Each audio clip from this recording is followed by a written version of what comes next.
Bonjour, corrigeons l'exercice 5 du chapitre théorème de Thalès, qui porte la référence 4755. Donc on considère le rectangle ABCD de longueur 5,6 cm et de largeur 4,2 cm. Donc c'est pas codé, mais on a un rectangle, donc on a toutes les propriétés du rectangle, en particulier le fait que notre rectangle a 4 angles droits, même s'ils ne sont pas codés. Le point M appartient au segment AC tel que AM égale 4 cm. Donc AM égale 4 cm, on peut ici le rajouter. La droite perpendiculaire à la droite AB, passant par le point M, intercepte le segment AB en un point M. Donc c'est le point d'intersection entre la droite, entre cette perpendiculaire AB passant par M et la droite AB. Donc la question qui est posée, c'est justifier que les droites MN et BC sont parallèles. Alors, première question, c'est assez simple à voir, hein. N'oubliez pas qu'on est dans un rectangle, et donc le fait qu'on a un rectangle, on sait que AB est perpendiculaire à CB. Et puisque la droite MN est perpendiculaire à AB et que la droite CB est aussi perpendiculaire à AB, évidemment, ça prouve que les droites sont parallèles. Donc, on peut le justifier comme ceci, hein. MN est perpendiculaire à AB par construction. La droite BC est perpendiculaire à AB parce qu'on est dans un rectangle, et donc il y a un angle droit en B. Et donc, comme deux droites qui ont une perpendiculaire commune sont nécessairement parallèles, ça prouve que les droites MN et BC sont parallèles. Voilà. Alors évidemment, souvent au collège, on demande de citer la propriété. Au lycée, souvent, vous allez l'écrire comme ceci. Déterminer la valeur de la longueur AC. Alors la longueur AC, très bien, on est dans un rectangle dont on connaît les dimensions. Ça veut dire qu'on connaît la longueur AB, on connaît la longueur BC, et puis on cherche la longueur AC. Et on est donc dans un triangle rectangle, et donc il suffit d'utiliser le théorème de Pythagore dans le triangle ABC. Donc, il suffit de dire que ABC est rectangle en B. Donc d'après le théorème de Pythagore,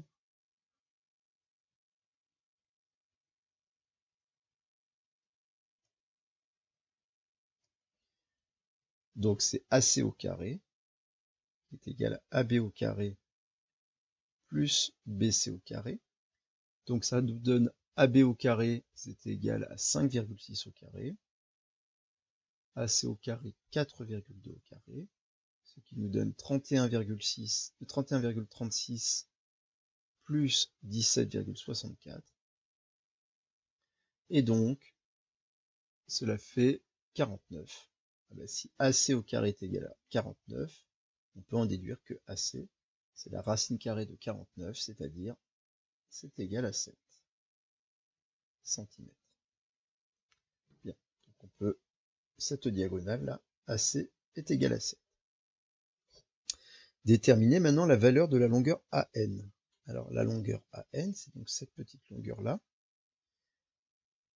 Et donc ici, on va pouvoir plutôt utiliser le théorème de Thalès.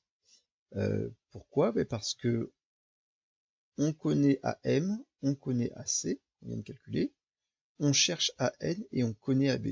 Et on est dans une configuration du théorème de Thalès dans le triangle ABC avec des parallèles, donc on a tout ce qu'il faut. Donc il n'y a plus qu'à rédiger notre question. Donc dans le triangle ABC,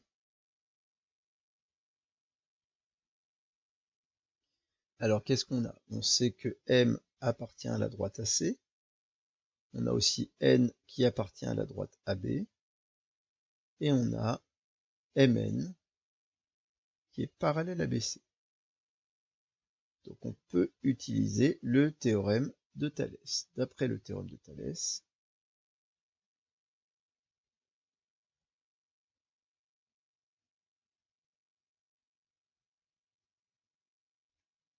on a, donc le théorème de Thalès nous dit que AM sur AC était égal à AN sur AB, qui est égal à MN sur BC. Alors ici, ce qui nous intéresse, c'est évidemment, on veut chercher AN, donc on va utiliser le quotient AN sur AB, et on connaît AM et AC. Donc, AM sur AC est égal à AN sur AB. Alors, AM, c'était égal à 4. AC, on l'a calculé, c'était égal à 7. AN, on le cherche. Et AB, c'était 5,6. D'après le produit en croix, ça nous donne du AN. Donc, on sait que 7 fois AN, c'est 4 fois 5,6, ou AN, c'est 4 fois 5,6, divisé par 7. Et on va trouver que ça fait 3,2 cm. Voilà pour cet exercice numéro 5. Au revoir.